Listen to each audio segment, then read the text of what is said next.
오늘 이 시간 보고 들은 것을 말하라 라는 제목으로 하나님의 말씀을 증거하겠습니다. 현대인들은 두려움 속에 살아갑니다. 두려움은 삶을 불안하게 만들고 삶을 잘못 이루게 만듭니다. 사람들이 느끼는 두려움은 참으로 다양합니다. 지진이나 태풍과 같은 자연재해 때문에 두려워하기도 하고, 주변에서 벌어지는 무서운 범죄나 흉흉한 소식들 때문에 두려워하기도 합니다. 어떤 사람은 불확실한 미래나 죽음에 대한 공포 때문에 두려워하기도 한다는 것입니다. 제가 아는 어떤 분이 전화가 왔어요. 목사님, 제가 이번 주간에 건강검진을 받는데 저를 위해 기도해 주세요. 이렇게 기도 부탁을 하는 거예요. 본인이 죽을 병에 걸린 것도 아닌데 괜히 걱정이 되나 봐요. 내 몸에 무슨 이상이 있지 않을까 걱정하면서 아무 이상이 없도록 기도해 달라는 것이었습니다. 인생의 두려움은 불가항력적으로 발생하기 때문에 내 스스로 대처하기가 어렵다는 것이죠. 예측할 수 없는 두려움이 더 많이 있다는 것이죠. 여러분 안에는 어떤 두려움이 있습니까? 두려움이 없으신가요? 인간은 사회적인 동물입니다. 다른 사람과 관계를 맺으면서 살아가는 것입니다. 관계 속에서 서로 상처를 주고 또 상처를 받는다는 것이죠. 관계를 맺다 보면 참으로 사람이 두렵다라고 느끼는 경우가 있습니다. 사람에 대한 두려움 때문에 관계를 단절한 채 살아가는 분도 보았습니다. 과거 베드로와 요한의 모습은 어떠했습니까? 사람에 대한 두려움이 있었죠. 사람이 두려워서 예수님을 3번씩이나 부인했다는 것이죠. 내 이 생명 하나 부지하기 위해서 사람들 눈치를 보며 사람 앞에 두려워 떨었다는 것이죠. 그러나 성령의 충만함을 받고 나니 그의 인생은 완전히 달라졌습니다. 사람에 대한 두려움이 완전히 사라져버렸습니다. 무시무시한 사내들인 공회 앞에서 베드로와 요한은 담대하게 예수 그리스도를 증거했다는 것입니다. 성령 충만한 사람의 특징이 무엇입니까? 두려워하지 않는다는 것입니다. 여러분, 사도행전 4장 13절에 이렇게 말씀합니다. 사도행전 4장 13절 말씀 함께 읽도록 하겠습니다. 함께 읽겠습니다. 시작. 그들이 베드로와 요한이 담대하게 말함을 보고, 베드로와 요한이 담대하게 말하고 있습니다. 아무런 두려움도 없이 담대하게 당당하게 말하고 있다는 것입니다. 어떻게 이렇게 담대하게 말할 수 있습니까? 주변 사람들이 베드로와 요한의 담대함을 보고 놀랐다는 것입니다. 제자들을 보면서 오히려 종교 지도자들이 두려워했다는 것이죠. 권력을 가진 자는 권력으로 누를 수 없는 사람을 보면 두려워 떤다는 것입니다. 성령께서 함께 하시니까 모든 두려움이 다 사라집니다. 성령 받고 나니까 예수님 때문에 당당하게 외치며 살았다는 것입니다. 13절에 나오는 이 담대하게라는 헬라어 단어는 파를레시아입니다. 이 단어는 확신에 차서 공개적으로 이야기한다는 것입니다.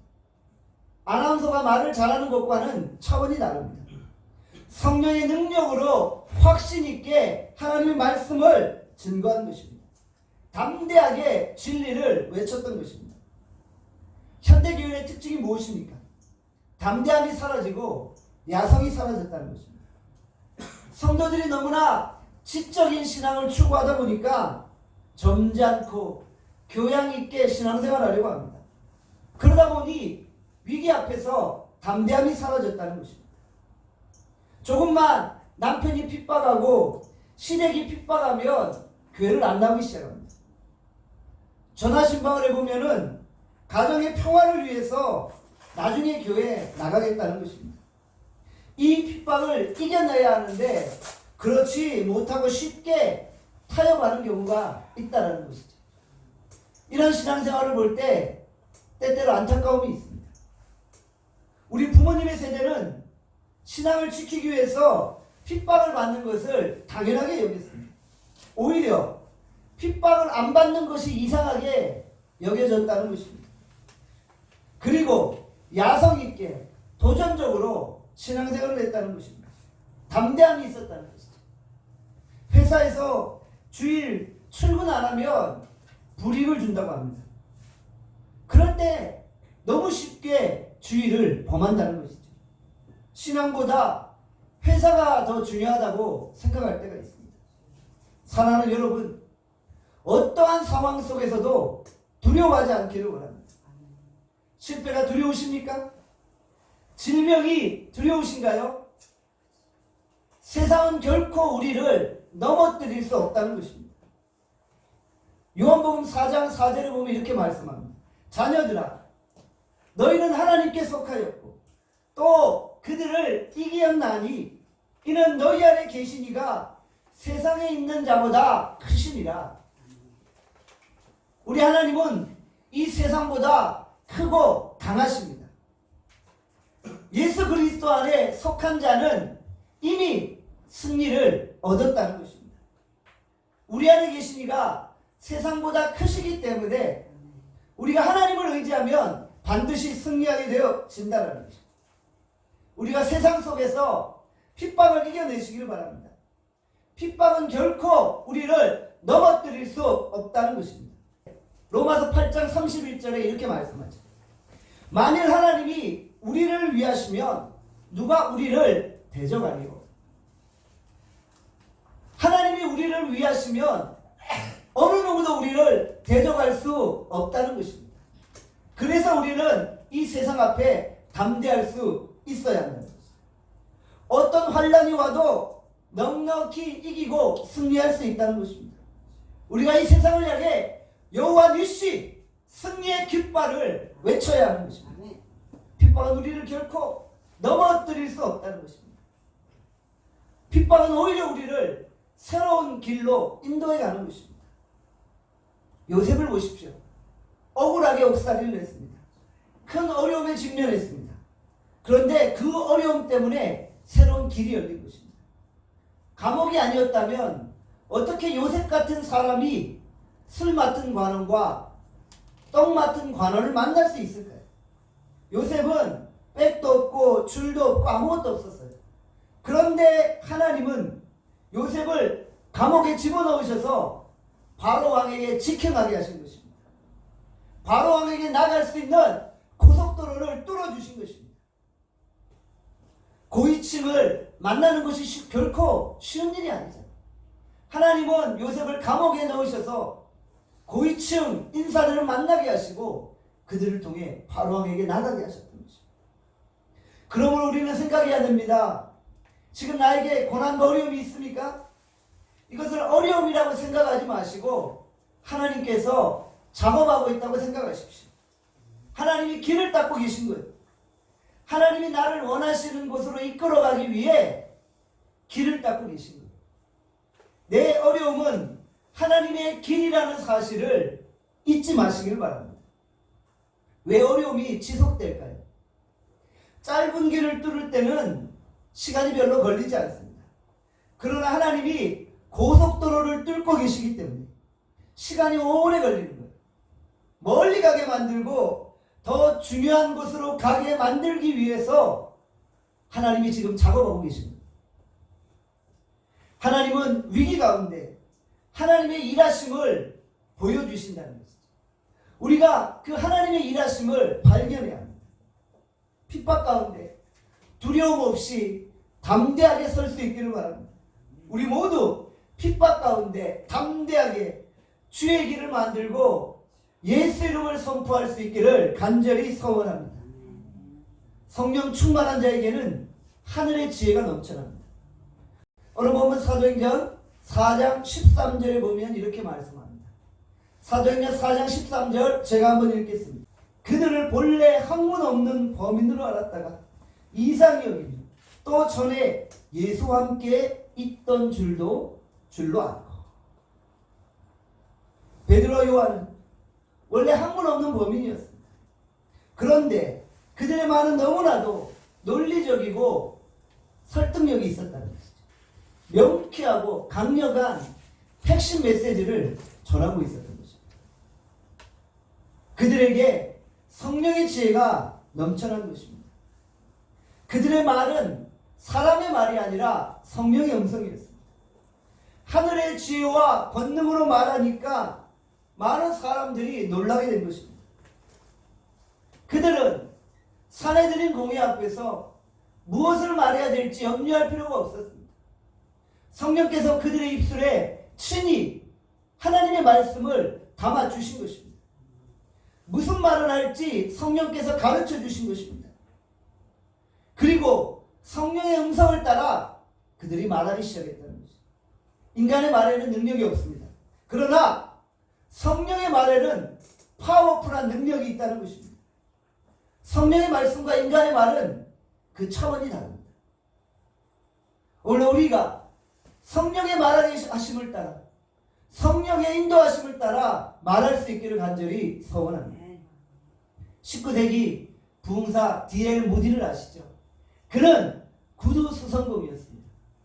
그런데 하나님이 그에게 은혜를 주셔서 그가 목사로 강단에서 수많은 사람들을 회심시키는 역사를 일으켰죠. 그런데 이 D.L. 무디는 원래 학문이 없는 사람이었어요. 가방끈이 짧은 사람이었어요. 그래서 말을 하면 맞춤법이 틀리고 표현이 어눌했다는 것이죠. 그래서 그에 대해 잘 모르는 사람들이 항상 그를 지적하곤 했다고 합니다. 왜 목사님은 맞춤법을 그렇게 모르십니까? 표현이 이렇게 어눌합니까? 그렇게 지적하곤 했다고 합니다. 그때 이 목사님이 이런 말을 하셨대요. 나는 공부를 많이 못해서 맞춤법도 틀리고 표현력도 약하지만 그래서 성령이 나를 통해 일하신다는 거죠. 그래서 성령께서 나를 통해 수많은 사람들을 주께로 인도하는 그 역사를 일으키신다. 그렇게 고백했다고 합니다. 하나님은 이 D.L. 무디 목사님을 통해 19세기 놀라운 부흥의 운동을 일으키셨다. 인간의 말에 힘이 있는 것이 아니라 성령께서 함께 하셔야지 말씀의 능력이 생기는 것입니다. 고린도전서 1장 27절의 말씀입니다. 그러나 하나님께서 세상의 미련한 것들을 택하사 지혜 있는 자들을 부끄럽게 하시려고 세상의 약한 것들을 택하사 강한 것들을 부끄럽게 하려 하시며, 주의 일은 많이 배웠다고 하는 것이 아닙니다. 성령 충만한 자가 말씀을 전하면 맞춤법이 틀려도 그의 입에서 성령의 검이 나오는 것입니다. 오직 성령 충만한 자가 이 시대의 부흥운동을 일으키는 것입니다. 우리 모두 성령 충만하여 하늘의 지혜로 이 땅 가운데 부흥운동을 일으킬 수 있기를 간절히 소원합니다. 사람은 누구와 함께 있느냐에 따라 그의 인생이 달라집니다. 오늘 보면 사도행전 4장 13절에 보면은 이렇게 말씀하죠.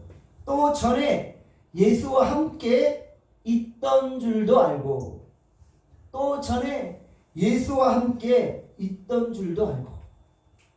베드로와 요한은 예수님과 함께 있던 자입니다. 예수님과 함께 교제했던 자입니다. 예수님과 함께하니 사람이 변화되는 것입니다. 예수님과 함께하면 지치지 아니하고 강력해지는 것입니다. 예수님을 만나면 무식한 사람이 유식한 사람이 됩니다. 예수님을 만나면 가난한 사람이 부유한 사람이 됩니다. 예수님을 만나면 아픈 사람이 건강한 사람이 되는 줄 믿습니다. 모세는 40년 동안 광야에서 양을 치는 자였습니다. 그런데 그가 갑자기 이스라엘의 지도자로 등극하게 되죠. 모세의 능력의 원천이 무엇이오? 바로 하나님이 함께 하셨다는 것이죠. 모세가 호렙산에서 떨기나무 가운데 하나님을 만나게 되죠. 그리고 그의 인생은 하나님과 동행하는 인생이었어요. 하나님을 만나니까 모세 인생이 180도 달라졌던 것입니다. 모세가 하나님과 함께 할 때 이스라엘을 애굽에서 구원해 내었던 것입니다. 오늘 우리는 예배를 통해 은혜의 보좌 앞으로 나갑니다. 예배를 통해 하나님을 만나는 것입니다. 하나님의 임재를 경험하는 것입니다. 하나님이 우리와 함께 하시기만 하면 우리의 인생은 완전히 달라지는 것입니다. 지금 내가 뭔가 발버둥 치고 있습니까? 한계가 있나요? 내 지혜, 내 힘, 내 실력, 내 노력으로 넘어가지 못하는 장벽이 있나요? 인간에게는 부인할 수 없는 한계가 있다는 것입니다. 우리는 여전히 한계를 가지고 있어요. 그러나 하나님이 함께 하시면 한계가 없는 줄 믿습니다. 지금까지 되는 일이 없어도 하나님이 함께 하시면 잘 되는 줄 믿습니다. 지금까지 거듭해서 실패만 했어도 하나님이 함께 하시면 이제 성공할 줄 믿습니다. 하나님이 함께 하시면 안 되는 것이 단 하나도 없는 줄 믿습니다. 하나님이 함께 하시는 것과 우리 혼자 하는 것은 차원이 다른 싸움입니다.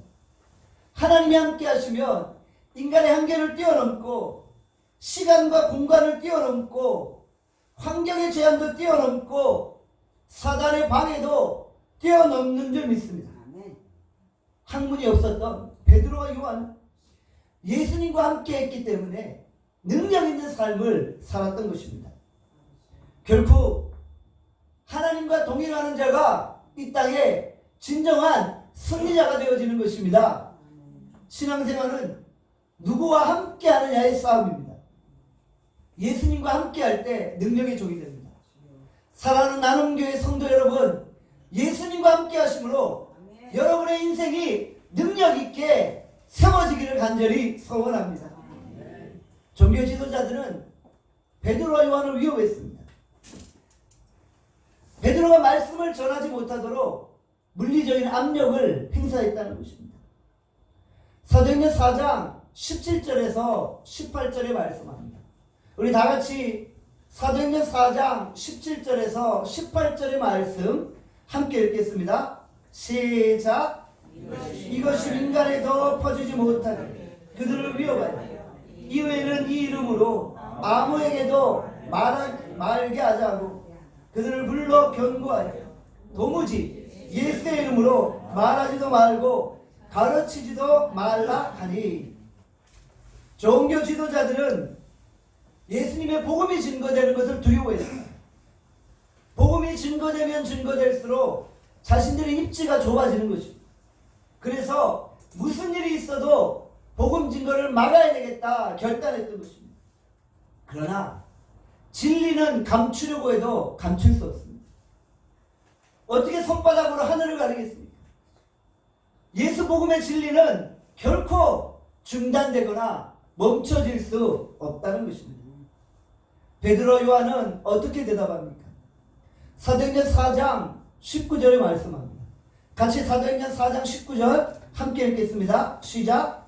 베드로와 요한이 대답하여 이르되 하나님 앞에서 너희 말을 듣는 것이 하나님의 말씀을 듣는 것보다 옳은가 판단하라.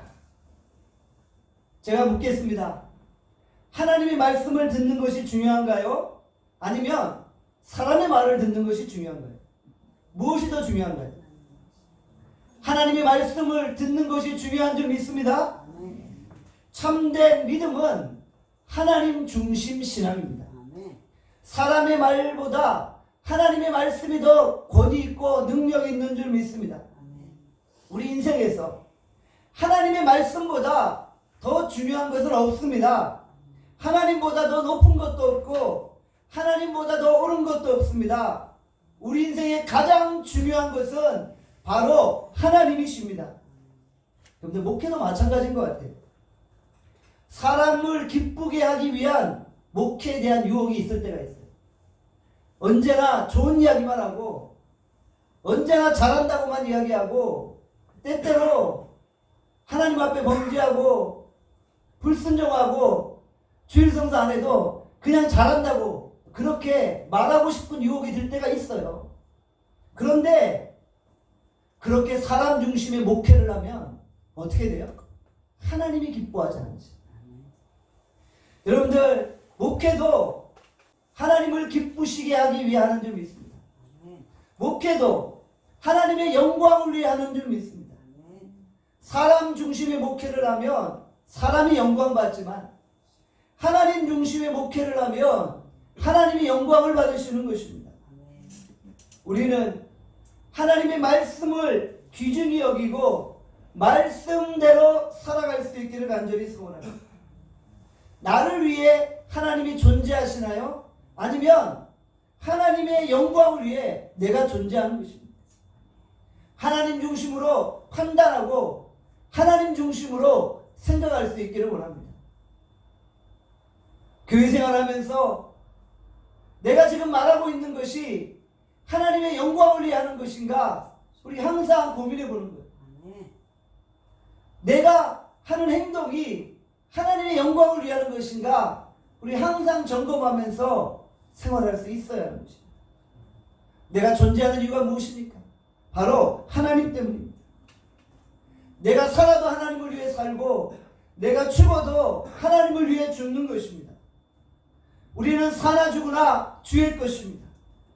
이런 믿음의 결단으로 오늘을 살 수 있기를 간절히 소원합니다. 베드로와 요한은 보고 들은 것을 말하지 않을 수 없었습니다. 사도행전 4장 20절에 말씀합니다. 다 함께 사도행전 4장 20절 말씀 함께 읽겠습니다. 시작. 우리는 보고 들은 것을 말하지 아니할 수 없다 하니. 베드로와 요한은 보고 들은 것을 담대하게 외쳤습니다.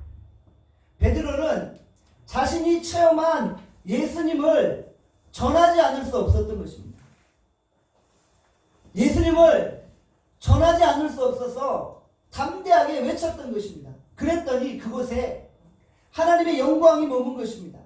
복음은 지식이 아니라 체험입니다. 내가 체험한 예수님을 간증하는 것입니다.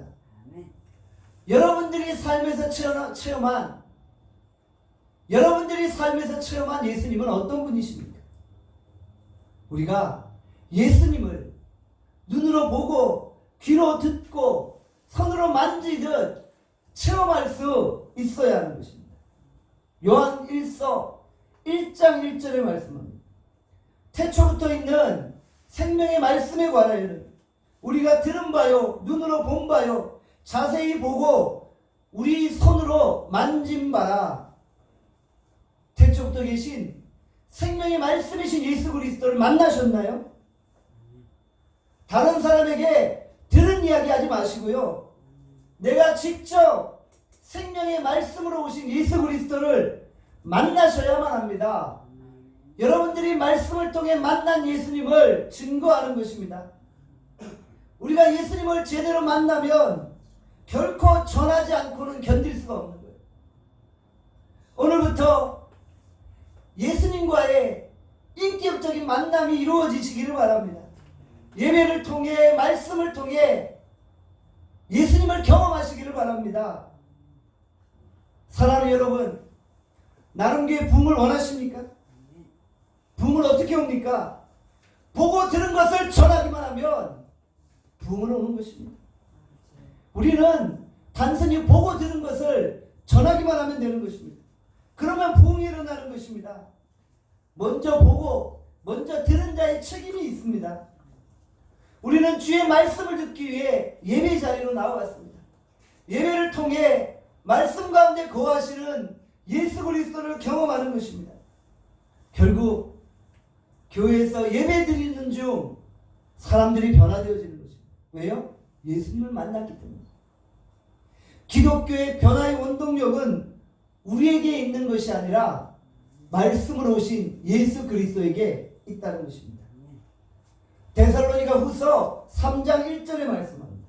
끝으로 형제들아, 너희는 우리를 위하여 기도하기를 주의 말씀이 너희 가운데서와 같이 퍼져나가 영광스럽게 되고 라고 말씀합니다. 주의 말씀이 선포될 때 하늘의 영광이 임하는 것입니다. 주의 말씀이 머무는 곳마다 그곳이 영광스럽게 되어지는 것입니다. 하나님의 말씀이 증거될 때 하늘의 영광이 함께 하시는 것입니다. 말씀이 있으면 세상의 이익이나 가치에 연연하지 않습니다. 왜요? 세상과 비교할 수 없는 놀라운 영광을 경험했기 때문입니다. 하나님의 영광을 본 사람은 세상에서 초월적인 인생을 사는 것입니다. 가장 영광스러움을 경험한 사람은 사사로운 것에 마음을 뺏기지 않는다는 것입니다. 베드로 요한이 담대했던 이유가 무엇입니까? 하나님의 영광을 본 것입니다. 우리가 왜 자꾸 세상의 마음이 빼앗깁니까? 하늘의 영광을 온전하게 체험하지 못했기 때문입니다. 영광을 본 사람은 세상의 유혹과 세상의 가치와 세상의 믿기에 흔들리지 않는다는 것입니다. 우리가 만난 예수님 증거하시길 바랍니다. 우리가 서 있는 곳에서 하나님의 영광이 머물 수 있기를 원합니다. 우리가 하나님의 영광을 바라보고 이 세상 속에서 예수님과 함께 초월적인 인생을 살아갈 수 있기를 원합니다. 사도행전 4장 18절에 말씀하죠. 우리 사도행전 4장 18절 함께 읽겠습니다. 시작. 그들을 불러 경고하여 도무지 예수의 이름으로 말하지도 말고 가르치지도 말라 하니. 종교 지도자들은 예수님의 이름을 말하지도 말고 가르치지도 말라고 위협합니다. 복음을 전하는 것이 두려웠기 때문입니다. 마귀가 제일 두려워하는 것이 무엇입니까? 성도들이 말하는 것입니다. 자신이 체험한 예수님을 말하는 것이에요. 내가 보고 들은 예수님을 전하는 것이에요. 그것이 마귀가 제일 두려워하는 것입니다. 마귀가 싫어하기 때문에 우리는 계속 전해야 되는 거예요. 마귀가 두려워하기 때문에 우리는 계속 외쳐야 하는 거예요. 기독교를 공격하는 사람들을 보십시오. 기독교를 개독교라고 부릅니다. 가슴이 아파요. 밤낮 인터넷 게시판에 기독교를 모욕하고 음해하는 글들을 올리는 거예요. 그러니까 기독교를 잘 모르는 사람들은 그들의 영향을 받아서 기독교에 대한 이상한 편견을 가지게 되는 거예요. 복음 증거에 장애가 되는 거예요. 기독교를 볼 때 색안경을 끼고 볼 수밖에 없는 거예요. 예수 믿는 사람들이 가만히 있어서는 안 되는 거예요. 이것은 가만히 있어서 될 게 아니라 말해야 되는 거예요. 그렇지 않다고 말해야 되는 거예요. 예수님은 너무도 좋은 분이라고 말해야 되는 거예요. 진리를 외쳐야 한다는 거예요. 교회에서도 마찬가지입니다. 꼭 교회에서 사람들이 대화 나눌 때 보면 은혜 받은 이야기는 잘 안 해요. 그리고 조금 자기가 피해보고 힘들었던 이야기만 하소연하면서 토해낼 때가 많다는 거예요. 우리는 순서를 바꿔야 됩니다. 우리가 은혜 받은 이야기는 많이 해야 돼요.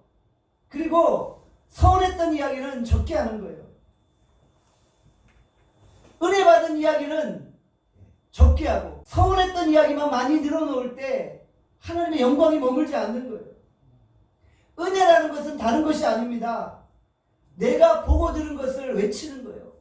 그리스도의 비밀을 알리는 거예요. 좋은 이야기, 은혜 받은 내용을 계속해서 이야기하는 거예요. 어떤 분은 맛있는 음식점 갔다 오면 자꾸 이야기를 해요. 이 음식 좀 맛있다고. 왜 그렇게 이야기할 수 있나요? 내가 먹어봤기 때문에. 맛있는 걸 알기 때문에. 저는 여러분들이 나눔교회 안에서 여러분이 만난 예수님을 알려주시기를 바랍니다. 여러분들이 만난, 여러분들이 체험한 예수님을 전할 수 있기를 원합니다. 그래서 우리 나눔교회가 주의 은혜로 풍성하고 충만할 수 있기를 간절히 소원합니다. 음식점 맛있다고 소개하는 그 열정으로 여러분들이 보고 듣고 만난 예수님 증거하시길 바랍니다. 예수님은 추상적인 분이 아니세요. 우리가 볼 수 있고 들을 수 있고 손으로 만질 수 있는 분이세요.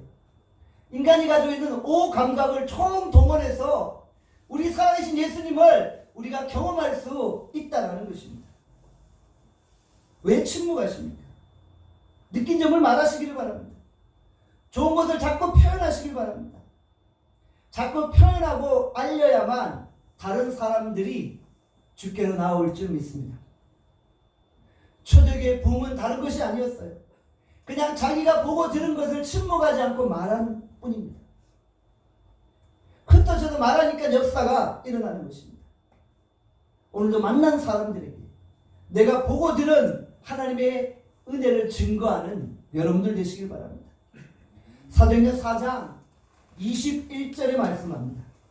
같이 사도행전 4장 21절 말씀 함께 읽겠습니다. 시작. 관리들이 백성들 때문에 그들을 어떻게 처벌할지 방법을 찾지 못하고 다시 위협하여 놓아주었습니다. 이는 모든 사람이 그 된 일을 보고 하나님께 영광을 돌림이라. 아멘. 종교 지도자들은 백성들 때문에 베드로와 요한을 가두어둘 수 없었다는 거예요. 종교 지도자들은 백성들을 무서워했다는 거예요. 그래서 그들을 풀어주었다는 것이죠. 사단이 아무리 하나님의 사람들을 공격해도 성령께서 함께 하시면 결코 그 사람을 해할 수 없다는 것입니다. 사단에게 틈을 주지 않는 것입니다. 모든 되어진 일을 통해서 하나님 앞에 영광을 돌리는 것입니다. 사도행전 4장 22절에 말씀합니다. 우리 같이 22절 말씀 함께 읽겠습니다. 시작. 이 표적으로 병난 사람은 40여세나 되었더라. 아멘. 본문에 왜 갑자기 안진뱅이가 40여세나 되었다고 언급하고 있을까요? 이 본문은 자기소개서를 쓰는 그런 내용이 아니잖아요. 그런데 왜 40여세가 되었다고 언급할까요? 그 이유가 있죠. 그는 40여 년 동안 걷지 못하는 인생을 살았다는 것입니다. 그러나 지금 예수 이름의 능력으로 다시 걷게 되었다는 거예요. 지금 이것을 강조하려고 하는 것입니다. 예수 이름의 능력은 인간의 이성과 한계를 뛰어넘는다는 것입니다. 우리는 인간의 한계와 제한을 뛰어넘는 예수 이름의 능력을 믿고 선포해야 합니다. 오늘도 하나님의 기적은 일어납니다. 우리가 이 사도행전을 공부하면서 사도행전의 역사가 우리 나눔교회 가운데 일어나기를 소원합니다. 하나님 앞에 저는 이 주일 강단에 서기 전에 간절한 마음으로 기도합니다. 하나님, 간절히 원하오니 사도행전의 역사들이, 사도행전의 기적들이 오늘 이 자리에, 이 예배 가운데 우리에게 나타나게 하여 주시옵소서. 그런 은혜가 우리에게 있기를 소원합니다. 우리의 믿음대로 되어지는 것입니다. 우리가 확신 있게 예수 그리스도를 붙들고 나아갈 때 그런 역사들이 일어나게 되어지는 것입니다. 저는 잘 알고 있습니다. 여러분 각자 개인의 삶에 예수 이름의 능력이 필요하다는 것 저는 잘 알고 있습니다. 여러분 예수 이름의 능력을 의지하시길 바랍니다. 그 이름의 능력이 여러분의 삶을 변화시킬 것입니다. 여러분의 삶을 새롭게 하실 것입니다. 여러분의 삶을 힘있고 능력 있게 할 것입니다. 여러분들 두려워하지 마시고요. 어떤 인생의 위기 앞에서도 예수 이름의 능력을 의지하여 담대히 일어설 수 있기를 간절히 소원합니다. 아멘.